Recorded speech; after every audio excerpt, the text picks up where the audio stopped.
Ingredients. This is half a cup of palak puree, half a cup of capsicum, 3 light green chilies chopped fine, half a cup of green peas, half a cup of French beans. This is 1 cup of a mixture of coriander and mint leaves. This is 1 cup of boiled and mashed potatoes, half an inch of ginger grated, 1 teaspoon of cumin, half a teaspoon of turmeric powder, half a cup of corn flour, half a cup of breadcrumbs, salt to taste, and 1/4 teaspoon of chaat masala as well as amchur powder. Now here I've taken about 1 tablespoon of oil, heated it in a pan. I've added my cumin seeds and my green chilies, and I'm going to fry this very well. Next goes in my grated ginger. We're going to fry the ginger in the oil well too. Next goes in my chopped up capsicum. After that, I'm going to fry that well too. Then goes in my French beans. We're going to fry that well too. And then goes in my green peas, and we're going to fry that well. Well, the reason this is called a hara bara kebab is because it has so many green, lovely vegetables. And all of these vegetables are so easily available now, and you can really put them to use and make this beautiful hara bara kebabs. Now, this is the mixture of my pudina or mint leaves along with the coriander or the cilantro, which I've chopped very finely. And we're going to give all of this a nice fry in the oil. Now it's time to add a little bit of spices. So we're going to add the turmeric powder. We're going to mix everything well together. Then we're also going to add some salt to taste. Give everything a good mix. And after about 5 minutes of frying everything well, we're just going to turn off the heat, and we're going to let this mixture come to room temperature completely. Now, once it has completely cooled down, we're going to transfer this to our mixer or blender, and we're going to grind it to a very coarse paste. We don't want a very fine paste, but a very coarse paste. Something that looks like this. Now we're going to transfer this coarsely ground paste to a large bowl where we're going to mix all our ingredients to form the kebabs. Next goes in our spinach or palak paste. You'll find the instructions of how to prepare this palak paste in the description box below as well as the comments box below. It's pretty simple. Now I'm going to add my mashed potatoes. Next, we're going to be adding our corn flour. Next goes in the breadcrumbs. Next goes in our mixture of amchur powder or chaat masala.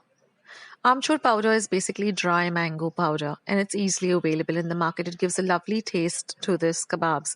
Now we're going to give all of this a very good mix.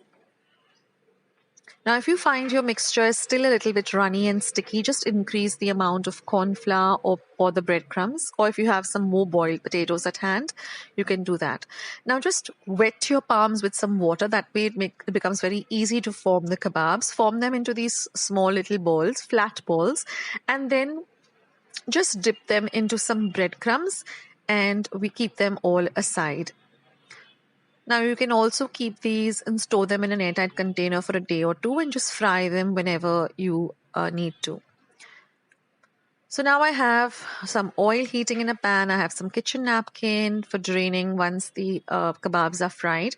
And now all we have to do is just fry them on a low to medium flame till they turn a lovely golden brown color. Now these, besides being excellent starters, they go very well as a side dish with some rice and dal or some dal khichadi. This is also a very nice item to give your kids in their tiffin box, or when they're just hungry, you can just make them and keep them. Don't keep them for too long, maybe a day or two in your refrigerator in an airtight container, and you can fry them whenever hunger strikes. So ensure that you fry everything well. I mean, the kebabs are nicely fried, so they become nice and crispy too. You can also serve this with some lovely tomato ketchup or some pudina and coriander chutney. and they look so beautiful once they're fried, and they look so delicious to eat too. So I hope you enjoyed today's recipes. Thank you so much for watching.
Delicious and quick recipe.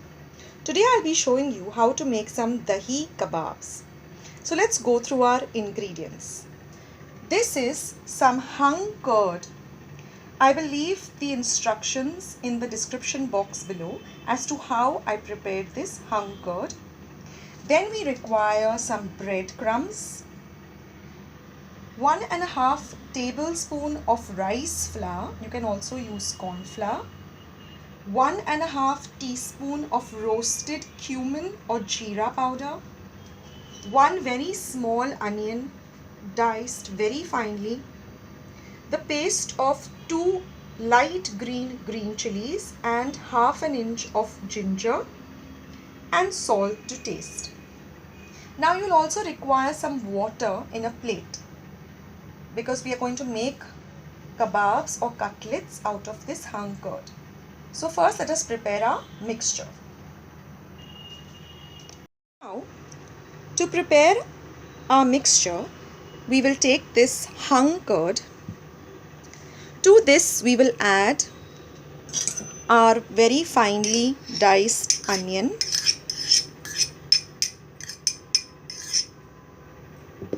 next goes in our ginger and green chili paste, our cumin powder, some salt to taste, and rice flour. This rice flour is a binding agent. And now we are going to mix everything well together till everything gets well incorporated. Now once our mixture is well mixed, we are going to start making our kebabs. Now it is very important that you also keep a kitchen towel or a napkin because you have to wipe your hands quite often. So what we're going to do is we're going to first wet our hands, take a little of the mixture, form it into a small ball, and then roll it into your breadcrumbs and press it down to get a kebab like this. Now what I like to do is after I make this, I like to keep it in my refrigerator for at least half an hour and then fry it. Now you can deep fry it, you can shallow fry it. These kebabs are just melt in the mouth kebabs. So you can make this like this.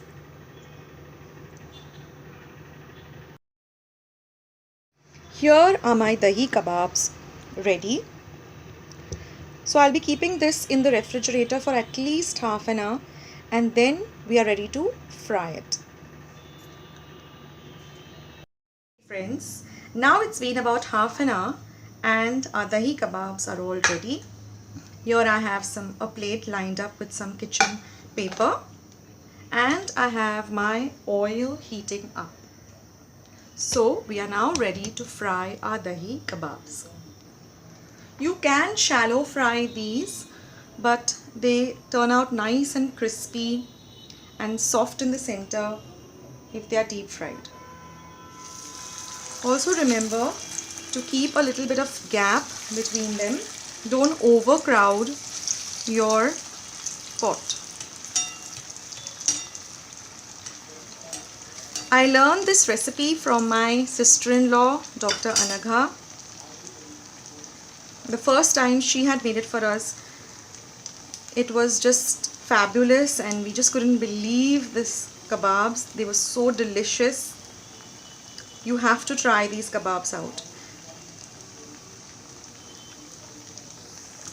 Now once they start browning on the lower side, we will turn them so they fry evenly.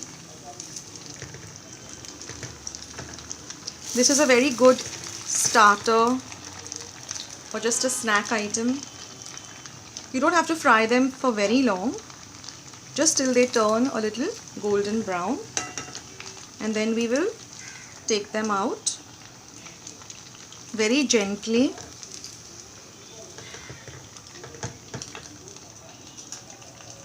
And in this way I will fry the rest of my dahi kebabs.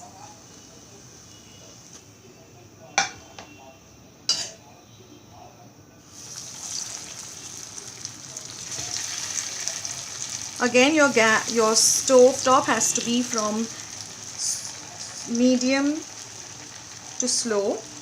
Don't fry it on a high fire, otherwise it will get burnt and it will not taste nice at all. Friends, dahi kebabs. Please do try out this recipe and please do let me know how it turned out in the comments box below. Please subscribe to my channel for many more recipes. And once you have subscribed, Please press the bell icon so every time I upload a new video, you'll be the first one to know. This is Akshata. Until another video, take care. Bye.